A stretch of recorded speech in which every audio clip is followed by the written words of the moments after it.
Good morning మవ్వ. ఈ రోజైతే బూయ్ awards end అయిపోయాయి. నిజంగా నేను మీ ముందుకు వచ్చి ఓటు అడగగానే నా కోసం ఎంతమంది ఓటేశారంటే, ఎంతమంది సపోర్ట్ చేశారంటే నిజంగా మీ అందరికీ.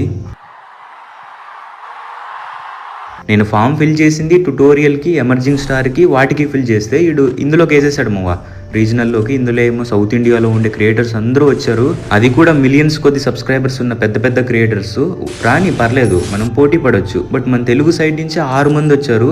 ఇక్కడ ఏం జరిగిందంటే తెలుగులో ఉండే ఓట్లన్నీ 6 మందికి డివైడ్ అయిపోయాయి. కాబట్టి అంత గట్టిగా అడిగాను, ఓట్లేయండి మీ 2-3 అకౌంట్లో నుంచి. మీరు వేసారు కూడా. మనమైతే ఖచ్చితంగా ఆ 15 మంది క్రియేటర్స్లో టాప్ 6లో ఖచ్చితంగా ఉంటామవ్వ. అన్ని ఓట్లు అయితే వేశారు మీరు. అది కూడా మనకు 1M సబ్స్ కూడా లేరు. వాళ్ళతో పోటీ పడి అన్ని ఓట్లు అంటే నిజంగా మీరు వేసిన ప్రతి ఓటు, ఆ టాప్ 5 గురించి పక్కన పెడితే మీరు వేసిన ప్రతి ఓటు ఎప్పటికీ వేస్ట్ కాదు. చెప్పాను కదా మవ్వ, మీ ప్రతి ఓటు నాకు ఒక మోటివేషన్ లాగా నిలిచిపోద్ది. గుర్తు చేసుకుంటా, ప్రతిసారి బెస్ట్ ఇస్తా, ఇంకా మంచి కంటెంట్ ఇస్తా. నెక్స్ట్ ఇయర్ బూయ్ అవార్డ్స్ వచ్చే లోపు మనం చాలా మంచి కంటెంట్ ఇచ్చి చాలా ఎదగాలి. ఖచ్చితంగా దగ్గర అయిపోతాము అందరినీ నవ్విస్తూ. నెక్స్ట్ ఇయర్ లోపు మీరన్నట్టే కొడదాం. నెక్స్ట్ ఇయర్ ఖచ్చితంగా కొడదాం.